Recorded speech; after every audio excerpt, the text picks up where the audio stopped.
Hola Emily, ¿cómo How are you? estás? How are you? I'm good, thank you. How are you? I'm very excited to talk to you because you had a great episode last week. You were kicking ass, so it was very exciting and I can wait for more. Thank you. But I do have to say that they did you dirty.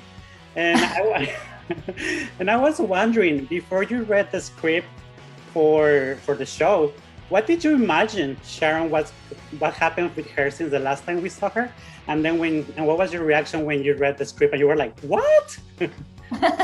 No, I was all for this new version of Sharon. I loved it. When they had initially approached me to come back, my first thought was, but who is Sharon now and where has she been? And obviously we can't just like pretend like nothing happened.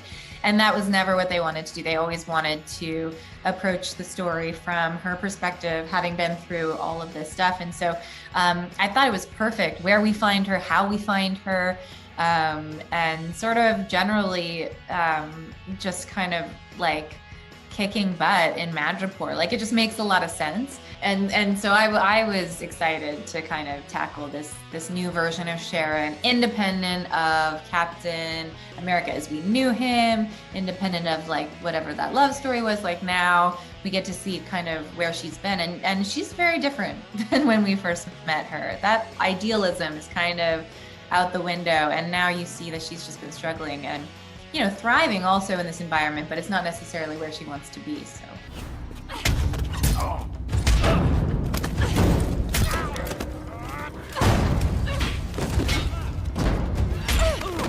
And how was coming back and see the evolution of Sharon and like kicking ass and doing all the fighting and be like, hey, I don't need you guys.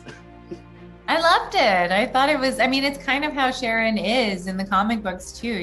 She's kind of this tough, get shit done kind of gal. And we finally get to see that version of her in this, just because there's more time to tell the story with 6 hours rather than 2 and less characters. So, that's the great thing about Disney Plus and this new platform is that you get more time with some of these characters. And it was a lot of fun. It was challenging. Some of those fight sequences were hard, and you got to put a lot of time in, but it's so worth it. Well, that was one hell of a reunion. You have been working for a long time since you were little, but many fans know you from Revenge. And I do have to ask, if Emily could teach Sharon something about revenge, what would it be? I vowed their destruction would be slow, painful, and irreversible. Let it go. It never serves anyone well to go down that route. I mean, I think that's one of the first lines in one of the first episodes of Revenge.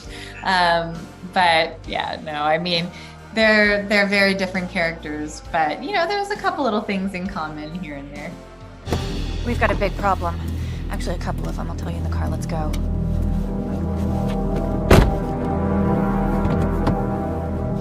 And watching WandaVision, the everybody went crazy trying to figure out who was behind doing everything, and everybody was like, "It's Mephisto! It's Mephisto!" And now with the last episode, everybody is like, "It's Sharon! It's Sharon!" How does it feel to be the Mephisto of the show? I mean, great. You want fans to have theories and thoughts, right? That's what it's all about. And especially in the MCU and in the comic book world, that you want to generate that kind of dialogue. And the fact that that's happening is great, but that's all I could say. We're loving it. Everybody's loving it. And we're so happy that you're back. I cannot wait for more. Thank you so much for sharing the show with us. Thank you. Thank you so much. Gracias. Thanks. Have a good one.